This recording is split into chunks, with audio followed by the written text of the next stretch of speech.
reputable companies didn't even start off with the idea they're operating as right now. Does that make any sense?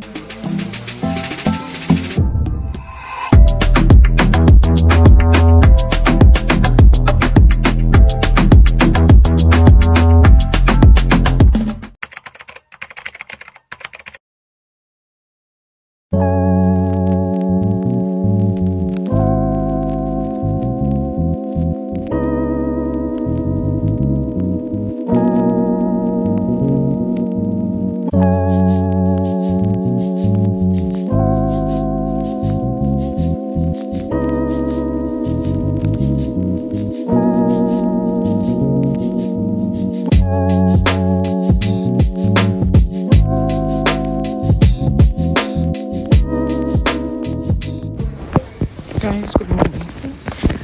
I'm working today. So I'm working with Fatima and some of the other EITs. Actually, like we have a paid road subscription for us as well, like from MEST. But then it's advisable. They advise us to walk, like for the most part. There's a little mirror here. I think the mirror there is better. I just wanted to show you guys my feet.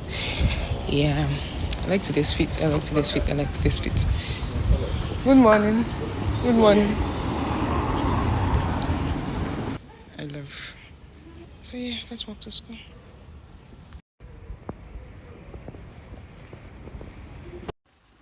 We're here.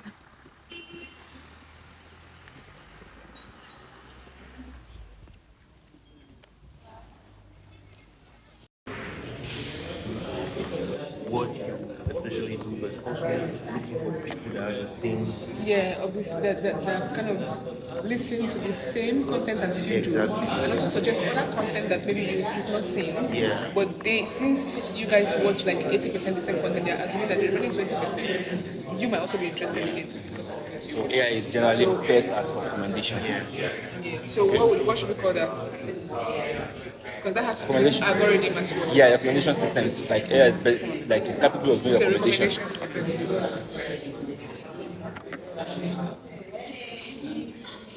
As for Canot, we're not saying a lot about that.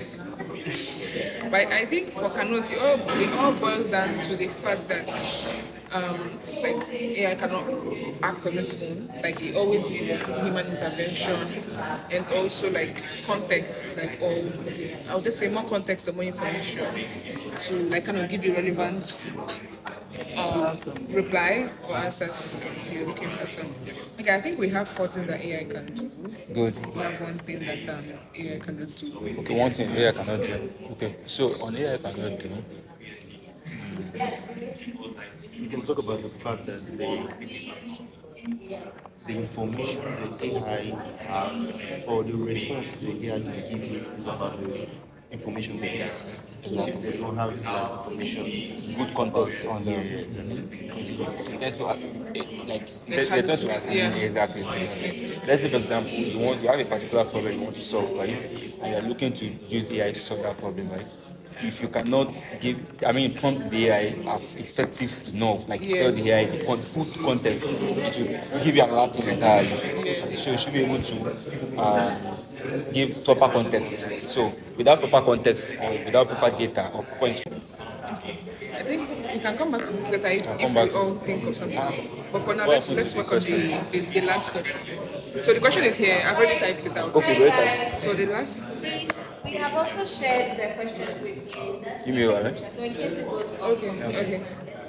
Okay, so how do you see AI influencing the way early stage founders think and build? Very interesting. So I think we should divide it first, think and then build. Okay, so let's go for think.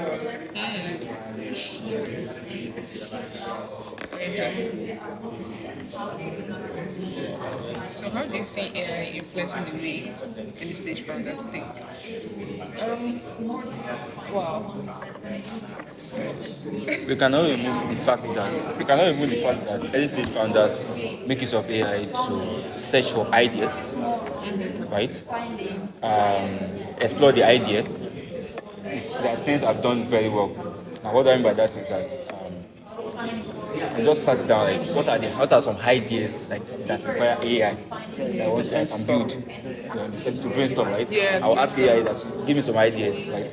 Based on this particular niche that AI can actually would help to solve, right? So I'll even ask it to come up with what design documents for that idea, right? So we use that to think as well. But But before we don't have that. yeah, what do you think about like the when like using AI to do market research? Because AI, But you know, for exactly. that, data also influences, especially in Africa where getting data is more difficult than getting data anywhere. Because most people are still not digitalized in Africa, even if they might be your target market. Now, there are two ways that all these AI platforms has been trained on. You understand? It's not able to, search web when it was, When it came, just when it when was it yeah, came, right? But now, ChatGPT can go to web. it's almost like you're scraping the web, getting Scrape- scrape- information about. Exactly. So if you want to use it in terms of marketing research, right, it's able to go into the web, right, see some other things, right, from where people have written maybe articles and all of that, search the web, scrape data from there, and give you output Yeah. instead of based on what he has learned before. Does anyone else have something to add? Or let's jump into building since we have And two build, more minutes. So let's talk about building. I think for building that's the most coding interesting part agents, actually. coding agents. There are so many coding agents at the moment.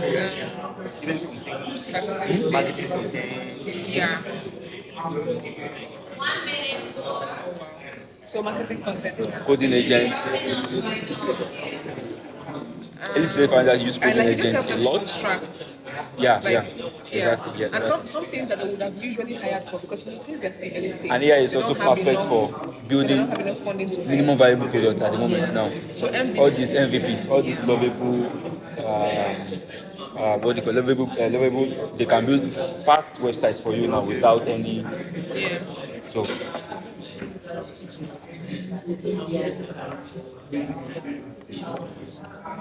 Do you put like cold emailing in company marketing?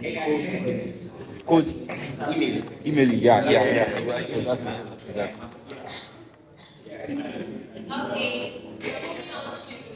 We've tried.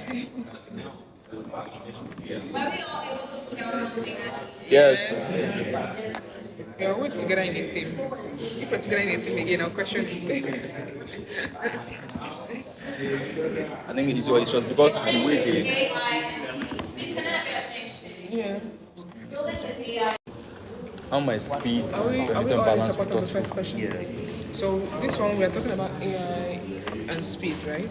Building with AI and speed. I think we already even touched a few of these, like with regards to the MVP, like coding agents facilitating. But now they're asking about what risk come up with using AI too heavily, too early, or too heavily. Okay. Okay. So should we go with yeah? So number one, I like that question. What is everyone in support with number one question? Like we picking number one, we have to pick 2 out of 3. So I'll go with One stood out. what Let's talk about one. What ways will AI support idea exploration without locking you into a specific solution? I think one or two stood out for me. For me, too early or too heavily in the startup process. Okay.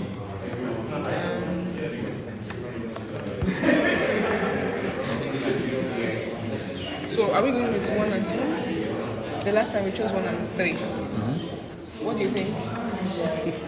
What way?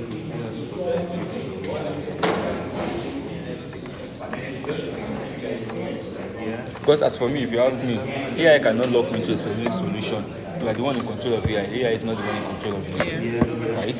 So it depends on what instruction you give to AI. Right? I will tell you, for example, now if I give it one instruction like generate an idea about this particular, generate content about this particular idea, you cannot go and generate another content for me, basically. I think it all boils down to the prompt, right? So even Just when got we are exactly instructions. exploring, without without locking you into a specific solution, so you can let you know that you should give you varieties of solutions, and then you yourself you can still do the thinking by yourself. Exactly. When you see the one that fits best, And then then you you go back explore again. that one. Yes. You explore down choosing one with AI. So yeah, too heavily means too much. Okay, so what risk Cool. What risks come with using AI too early or too heavily in the startup process? One, too heavily, right, is maintenance issue. Now, what do I mean by that? Let's say, for example, I'm not a technical person, right, and I have some ideas. Instead of me to gather people that are technical, right, discuss the idea, like I want to build that idea, right. Now, I'm not a technical person. I just have the maybe I'm a business person, right. So let me to gather technical person, discuss the idea. Then I realize that me gathering technical persons, right, will cost me money, right? So and I don't want to go there. So, but I know that there is AI agents, right? For example, Lovable. Instead, I went to Lovable, discuss the idea with AI, right? See some solutions, how to go about it, and I asked the AI agent to build a platform for me for that idea. Now, that platform can be built, launched for you, right? You can, but first thing we are going to have is maintenance issue. Yeah. Once something When you goes run wrong, into issues, yeah. how are you going to maintain it? When the You still system need breaks, when system breaks, so you still need technical people. Do you understand now? And one thing we discussed was that AI is not able to do continuous feedback. For example, if you want to maintain that particular software that we use AI agent to build, right? What do you have to do? You have to go back again, Abi, yeah, go back and forth. and Yeah. prompt it again, right? So if you are not so careful, if that software has grown so much in terms of context, right, the AI won't be able to know Yeah. where So it's a particular large. maintenance issue, Yeah. maintainability, Yeah. without human intervention is second to none. It's not possible, right? So and then too early, right? Before you could start using AI to build a platform, right, you must have first of all conduct market research, Your own. Design, right? architecture. Exactly, design architecture, Some right? thinking, yeah. Do some thinking first, right? Before you start using AI agent to even build or to even start up and start the process at all, right? And all of this require human interventions. This work, previous work, everyone has like perfect process to get perfect results from the AI. So and then doing the product market researching, you really need to go and talk to customers. Yeah. And AI cannot do that. Yeah. Because you don't want to be Yeah. in this loop whereby you build and then nobody is asking Yeah, for your products. especially when you just ask, especially in the African context where data is not as paramount. You just go and ask it, the AI, oh, I want to build this platform. How many people will use that? The AI just tells you 200. You have to 200. go now to see To see the 200 who are the people people that are actually. even interested. Yeah. Okay. So risk, maintainability. Research. You can also say scaling as well. As for the risks,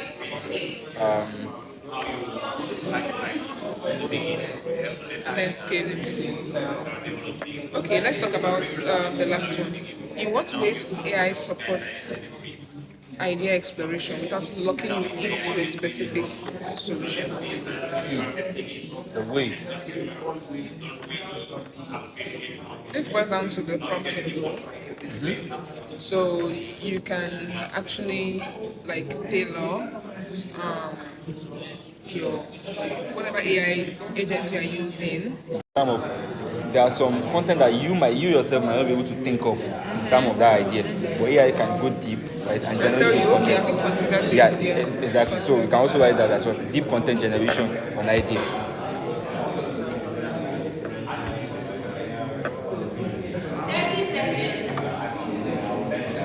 AI can also help in ways, methods. Can also tell you methods of what you call evaluation, right? How can you evaluate your idea? How can you test it? Right? Can also tell you the methods. These are the methods of you benchmarking as well. Through testing, through benchmarking. Okay, we did a great job. C'est sûr. We did a great job. What does it mean before you even start building the startup? Yeah. What does testing an What does it idea? mean when you test the idea first? Testing an idea first could be, for example, I can come to this gathering, talk to you about the idea, right? Evaluate and then hear your thoughts about the idea as well, right? Yeah. Everybody can give opinion on that particular idea. Okay, for example, I want to build a food app for this neighborhood or for this country, right? Definitely, there might be some other food apps that are existing, right? But I myself, I may not have used more than one or two software out there that are dealing with the food, right? But if I come to this gathering or I talk to different people, maybe like meet different people on the road, what do you think about so food app, right? Maybe for example, there is Glovo, there is what's this Nigerian food app, food software. There's Global, there's also Bolt Food as well, and Chowdeck. So I can ask you that, have you used Glovo before? If you have used it, say, okay, what do you think about the experience? What do you think they can do better? What is lacking? What do you want to see?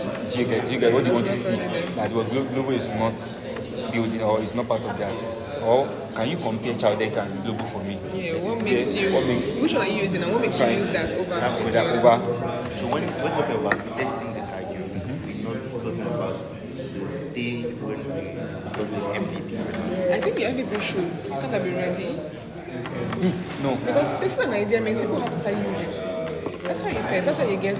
No, what this one that we're talking about is market research. Oh, okay. Right? That's the first thing you have to do. You don't just go out and start building MVP, right? It's when you gather the MVP, when you gather the research from the market first, right? Let's say, for example, Chowdeck is doing, now you have all those things, right? You now pick, okay, these are what people are saying. You pick the features, right? Okay, this is four features, right?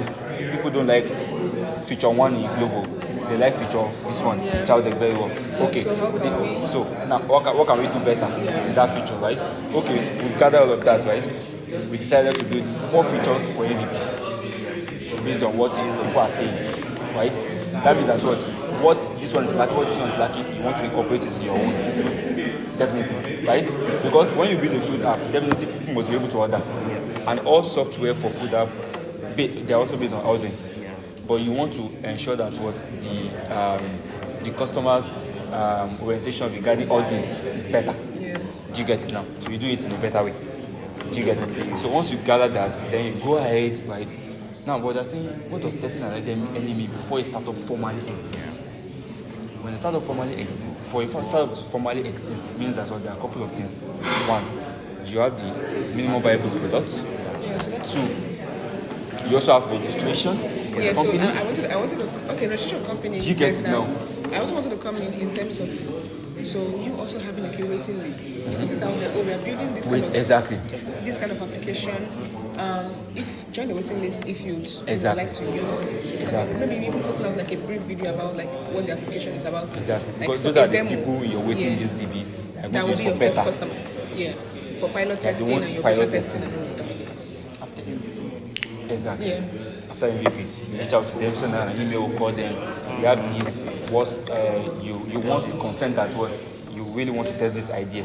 Then we have the MVP, post testing, right? So the test, they give feedback, right? You refine. After you refine, then you go back for test again, right? For me, I feel that's more than an experience very realistic at the idea stage. Okay, for me, I feel experience that will feel realistic is actually you've got your idea, right? So when you're now getting to making research about that idea, sometimes when we have an idea, we might feel like, oh, this idea is perfect, like we have, it's going to have 1 million users. But then when you now start doing your search for that idea, reality will not hit you. Hit you. As much as you are thinking people want this thing, people don't. People might not, yeah. Do you know that idea stage also includes building MVP? Because you can build MVP, right? And at the end of the day, you have, let's say for example, you connect to your market research. How to buy airtime, right? If I want to build another one again, people will tell me, you don't need this again. You don't need this again. Go to another niche, right? Yeah. So it also helps to fail early. Yeah. So fail early. Iterate. Because you don't want to waste the longer years building what people don't want. Yeah. We'll not talk about the one where you have an idea, by the time you go and search about it, you already see someone else is already building it. Or you have an idea and you're working on it, and next thing you know, Google release an update and one feature is your own. So your whole features is one feature for them. Exactly. The struggle is real, man. Failing forward and failing early.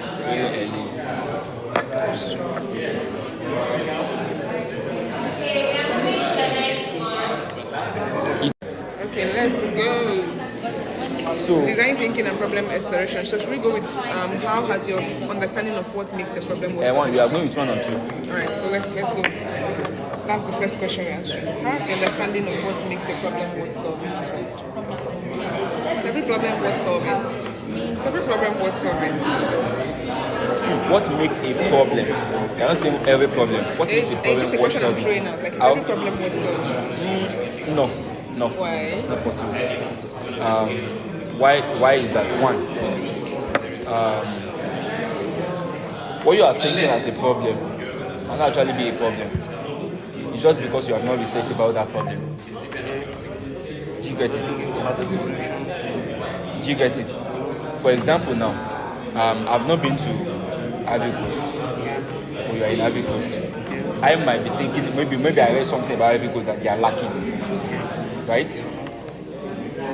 If I read one article that said Ivory Coast generally as a country is lacking this, right?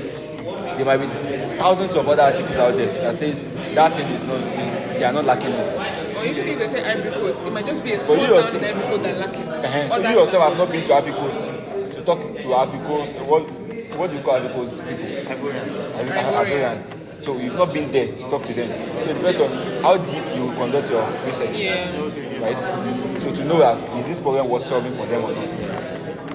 So I think that number one, they're asking us to explain, not like a point. So write far, the points, but then when we are presenting, because of time, right? Or are we presenting this? I'm not sure. Which chance we might. Let's ask her. So that we know what to do. At the end of the day, are we presenting this? We are not presenting. Yeah, exactly. Okay, so for me, I think my answer also boils down to the research conduction, because before, my understanding of a problem was solving is that, so long as there's a problem, we want solve a solution. Yeah. But then when you are looking at problem solving, you also have to look at how the people, like your target audience, because sometimes too, like when I go for outreaches, we are going to teach people coding, and those people have never seen a laptop before. So it's kind of mismatched. The solution you are building, if you're building solutions for maybe farmers, and the first thing you're looking at is an app. How the farmers have smartphones to use the app. So it's a two-way street in the way of your target audience. Is it worth it because are they going to adopt that? So even if your solution is perfect, but your target audience, are they inclined, are they technologically inclined enough to use what you are building? And then secondly, on our part as well, if we are solving a problem might be worth solving, but how many persons will actually use it? How many persons are actually affected by it? And what is the rate within it? For example, a community might be going through a specific problem, and then within a certain time frame, it might no longer be a problem to them. So you have to look at the longevity of your product as well. So if you are like solving an issue, it should be an issue that you know that, or a problem that you know that people are going to use it firstly, and then they are going to need it for a long period of time. They're willing to pay for it. They're willing to commit to using your So product. I think the factors are just market research. Yeah. How deep do you conduct the market research? Also saturation. Yeah. If I ask you now that if anybody should come up with any social media application again today, What difference? use it? Yeah. What difference does it make? What are We you have Twitter, we have Facebook, we have What do we need more? what do Yeah. right? Especially if it is something that has been solved before, right? It should be done differently. Innovative. Exactly. It should be something that stands out. Yeah. Don't just add to the crowd you already have in the market. Or make people use your own products. I think for example, if anybody wants to come up with social media application today, right? Maybe it might be something like my own social media does not need internet. But people will not get to use their money to buy data. people might be curious. Really? Wow, let's test it, right? So and then people can move from there. In fact, they can move from Twitter to that place in as much it provides what Twitter also provides, right? And they don't get to spend money. So there must be a catch. So there must be a catch. You need something big. Yes, If you want to work in a saturation environment, but if it is something that so for example, if you Whoa. talk about the fintech, right, in Nigeria, they are very saturated. So what can make another fintech stand out might be that I can be able to perform global transactions in any currency on this one. But on some other ones, I might just be able to save let's go to naira. number two. Number two. Okay, So what feels feels hardest about staying problem focused rather than solution What's the hardest thing to you that make you feel that staying problem focused rather than solution focused? Who stays problem focused in the first place rather than solution focused? Some people do. You know, when you are building something for too long, that means you are actually It's solution focused. It's not solution focused. Because what you are building that thing, right, with a solution in mind. problem. You are working towards a solution. But if you stay problem focused, right, you may not start the solution. Yes, may you not just start keep building. thinking. You just keep thinking. Yes. Meanwhile, you're supposed to You are supposed to take a build step and put it out as fast as possible. and collect feedback. Yeah, so it's more about your feelings. Like, you are frustrated, but why haven't you started building, like, why haven't you started solving this problem? So let's do this. Come on. Staying too long. Which part of a business model are easiest to imagine at the idea stage? Which parts feel most abstract and unclear right now? How do you define strategy before a company or product exists? What early signals might help shape a future business model? So which one is down? Is it we just finished design thinking? So this one is Business models and strategies.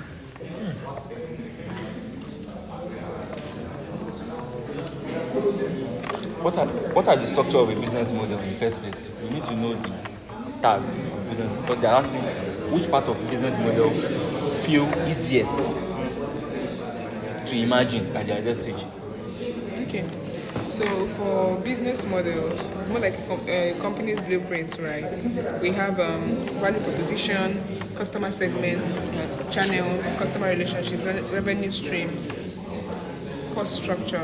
So which part here feel easiest that you can imagine at the idea stage? This particular problem, this particular solution, right? Business model for this particular tag, this particular headline. Customer segments is who the target audience is. So you feel that one is the easiest one to pick, to reason about or to talk about. Value proposition. Value proposition might not be the easiest sometimes. Sometimes people know target audience, but when you ask them what makes your product unique, they might not. It means in one of the most important, the value proposition, as you say. Do you have a tag for it is how much you are thinking to revenue generation? For me, I would say that. And that's what we also try to, right? We've been in the ecosystem for almost 20 years. Everyone, I'm up now. Actually, long awaited your comment, so all of us here at MEST, we're so happy to have you here and welcome once again.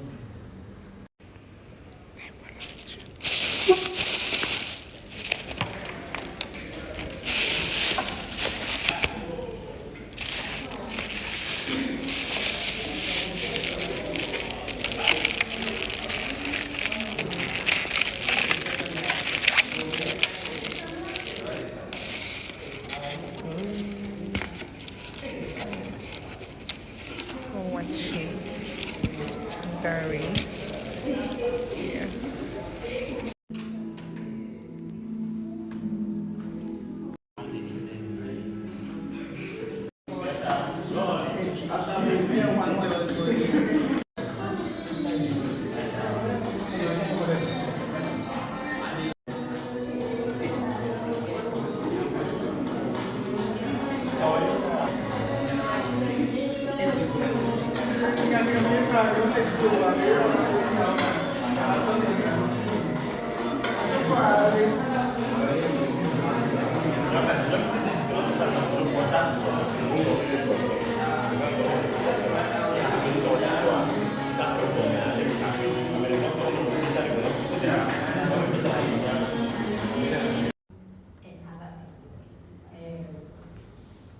going into lose weight, I think I have challenged myself for being very tolerative, being very understanding, very a bit firm, because I'm very social.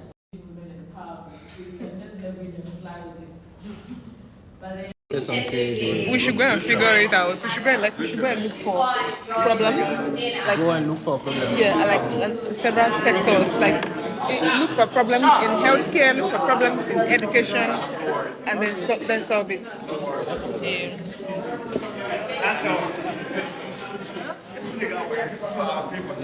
We're done for today. Our last session was so good. We had alumni come in to talk to us about their best experiences, advices they have for us, and so on. Yeah, that was such a great day. That was such a great day. I had a good time. I have a lot to do this evening, so I have videos to shoot. I have edits to make. I have a lot to do, so I better get to it. Guys, so we are done for today. I just finished signing up for dinner. I had wache in the afternoon, like you saw, like one of the best waches I've ever had in Ghana. Tonight, I think I opted for noodles. I think I chose noodles for tonight. Let's see. Yay, and kelewele with gizzard. Oh my god. How to watch this and binge. I still haven't finished that His and Hers movies. And I have a lot to do today, so I don't even know if I'm going to be able to binge that movie. But yeah, hopefully I get some time to speak to you guys again tonight. If not, yeah, we'll see tomorrow.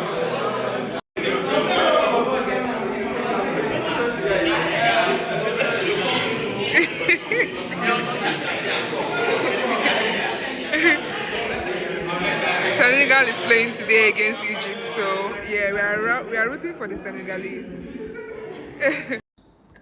So going down the line, you might want to start writing those letters they say you should write yourself. But every 2 to 5 years, those should be updated, if not every year. Yeah. And then some reflections. So I think they should teach you guys how to reflect, and then that will help you with making adjustments along the way. Because I think most people don't reflect, and that's why they just forget. Before you know, they repeat the same thing almost 10 times and start calling. They'll start saying it's their village people that's doing that. Don't need that they are the ones not tracking whatever is happening. Yeah. But yeah, I'm glad you have this mindset and you're in the environment. So I think my expectations have gone way up now. So you have to make sure you do the best you can, put yourself in and get your hands dirty. You have some people coming in as guest speakers. Try to network with them as much as you can. Because most of them might be instrumental along the line. For instance, you mentioned Figma. See if you can speak with the Figma guy or whoever is coming to represent that company. I think they are making waves in a lot of ways. Because I know with Figma they have an AI Yeah. that they added on, but it's still preliminary. There's no. Everything is going fine so far. I've also because we also had some sessions where we networked. We wrote down what we want, like what we are looking for, and then what we can offer as well. Then we all went around to look for people that fit into what we are offering. Is that something they also want? What they want, that's something we're also offering. So just to learn more about each other as well, our strengths, and what we have to offer. I've been having a good time so far. I still have those moments where I'm like, am I sure is this the next step I want to take? But I think it's been good. I've been having a good time so far. Yeah, that's normal. There's no way you can know the detailed, exact path all the way to the end. Hi guys, good evening. So yeah, just a little feedback on how my day went whilst I do my skincare for the night. It's currently 11:27 p.m. GMT, that's here in Ghana. So if you are in Nigeria, good morning. It's morning already. But yeah, just getting ready to retire to bed. Anyway, I had some really insightful conversations with my elder brother today. I think I lost some of the clips, which was really sad. I'm still working around the whole space stuff, like my devices, so hopefully I get that figured out like quickly. But anyways, um, we just talked about imposter syndrome and uh, just reassuring me that it happens to everyone, like even the best of the best, right? It happens to everyone, even the best of the best. And most times you don't get to see the hard part that most founders we admire today like had to go through to scale their businesses, to launch their businesses. And most reputable companies didn't even start off with the idea they're operating as right now. Does that make any sense? So they started off as something else, and along the line, they pivoted into something that's like into more demand. Of course, they say the only way to know how to do something is to get it done. The only way to get it right is to get it wrong. So all of that, and also the fact that imposter syndrome happens to everyone, both the experienced and inexperienced. That shows that I'm doing something new. That shows that I'm putting myself in an uncomfortable space. I'm growing, because growth most times isn't comfortable, right? So I'm just around the whole imposter syndrome topic and just persisting. And there was something really profound my brother said, and he said, you can't get no throughout your life. There has to be a yes at some point. So whenever he gets a no, he's happy, because that means he's one step closer to the yes. And that really stood out to me, because most times, doing a startup life it can just be a lot of rejection. And most people also get to personalize it as well, which is one thing my brother also made clear to me. Don't take your losses too personal.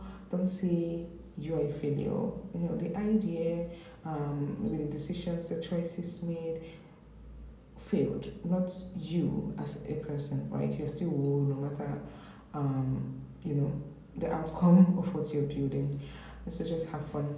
And also yesterday we did some amazing things. And we wrote a letter to our future selves, which I was very excited about. Today we did some goal setting, some very deep reflections as well, as to what we want in life, like what we're looking forward to, the kind of leader, founder we want to be, what we want to leave behind and be known for, and so on. We did so many group activities on business, strategy, business models, AI in early startups, and so on. I had a great time today, to be honest, and we also had a panel where alumni came to talk about their experiences, advisors as well.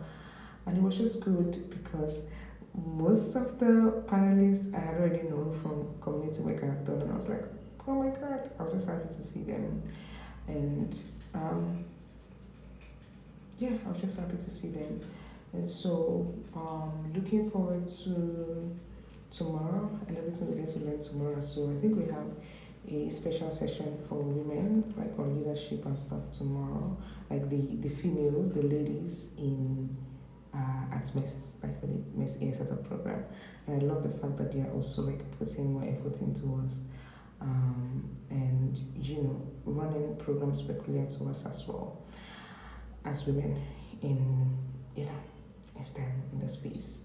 So I guess I'll see you guys tomorrow. I'm just gonna go to bed so that I can be up pretty early, because I have a long day ahead of me tomorrow.